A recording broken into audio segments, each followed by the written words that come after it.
Hi guys, ఏదైతే ఈ మిల్లర్కు టైర్లు పాతవైపోయినాయి, కొత్త టైర్లు చేంజ్ చేద్దాం అనుకుంటున్నా. చూసారుగా, డిస్క్ అంతా సిమెంట్తో నిండిపోయింది. మరి ఇప్పుడు ఇది క్లీన్ చేయాలంటే ఎక్కువ టైం పడుతుంది. నెట్లు ఇప్పాలంటే చాలా ఇబ్బంది. దీనికి ఒక ఈజీగా ఎలా చేంజ్ చేయాలో చూపిస్తారండి. మొదటైతే జాకీ పెట్టేశాను. జాకీ పెట్టి లిఫ్ట్ చేసుకుంటున్నా. ఆ సిమెంట్ క్లీన్ చేసి మరి నెట్లు తీయాలంటే కొద్దిగా టైం ఎక్కువ అవుతుంది, ఇబ్బంది కూడా. అంత థ్రెడ్స్ అన్ని జామ్ అయిపోయి ఉంటాయి.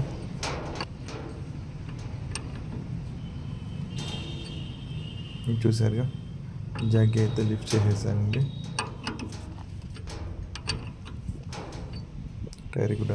టైర్ కూడా ఫ్రీ అయిపోయింది. ఈ మెయిన్ ఇప్పుడు హబ్ చెక్ నెట్ ఉంది కదండి, దానికి ఒక లాక్ ఉంటుంది. లాక్ తీసేయాలి ముందు.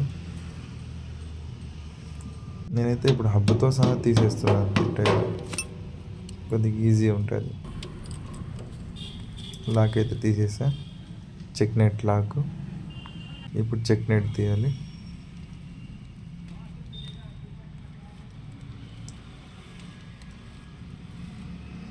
చెక్ నెట్ తీసేసానండి. చూసారు, గ్రీస్ కూడా డ్రై అయిపోయింది.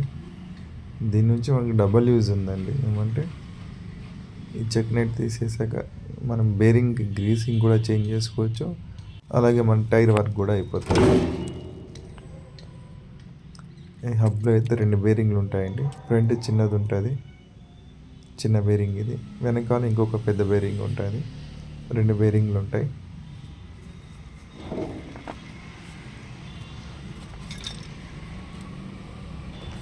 టైర్ అయితే తీసేస్తానండి హబ్తో సహా.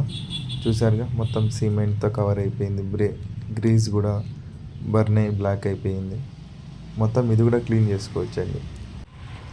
ఈ విధంగా 2 బేరింగ్లు వచ్చి ఒక చెక్ నెట్ వచ్చి హబ్ మనకు లాక్ అవుతుంది టైరు.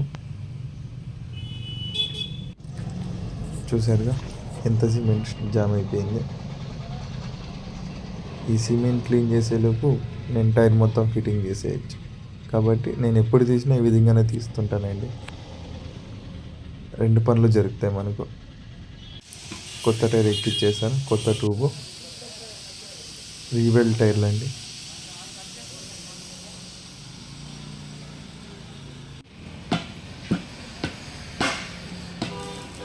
టైర్ ట్యూబ్ అయితే ఇచ్చేసానండి.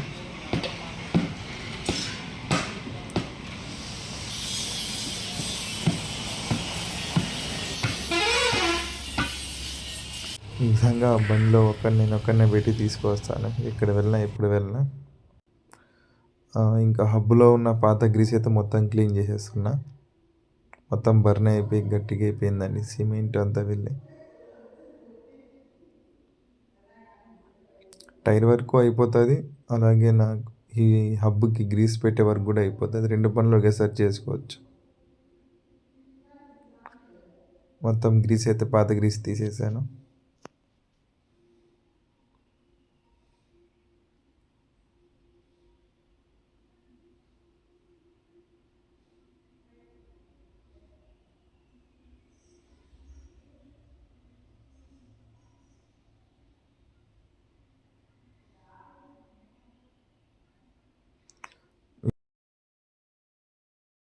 మొత్తం ఇలా క్లీన్ చేసుకోవచ్చండి టైర్ తీసేస్తే.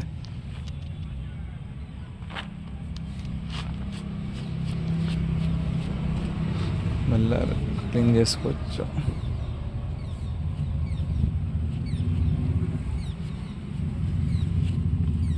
డిస్క్ హబ్ అంతా టైర్ అంతా క్లీన్ చేసుకున్నాను.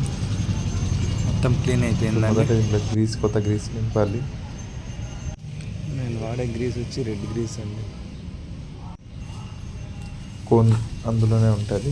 మొత్తం కోన్కి లోపల హబ్ నిండా గ్రీస్ పెట్టేస్తే బేరింగ్ లాంగ్ లైఫ్ వస్తుందండి.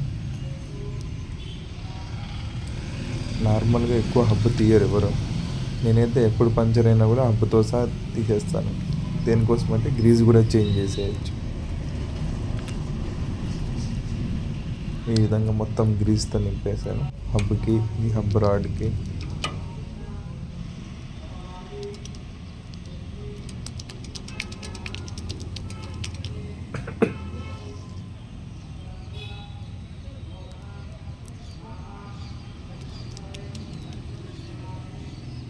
ఇది బేరింగ్ గ్రీస్ అండి, రెడ్ గ్రీస్. లాస్ట్ టైం ఈ గ్రీస్ లేనందువల్ల నార్మల్ గ్రీస్ వాడాను. రెగ్యులర్గా అయితే బేరింగ్లకి ఈ గ్రీసే వాడుతుంటాను. ఆయిల్ గ్రీస్ అంటానండి దీన్ని.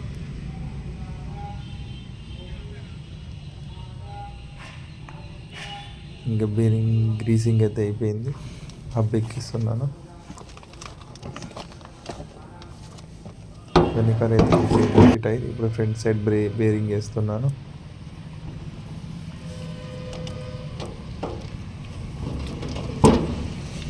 ఫ్రంట్ సైడ్ బేరింగ్ అయిపోయింది. ఇప్పుడు చెక్ నెట్ లాక్ చేయాలి.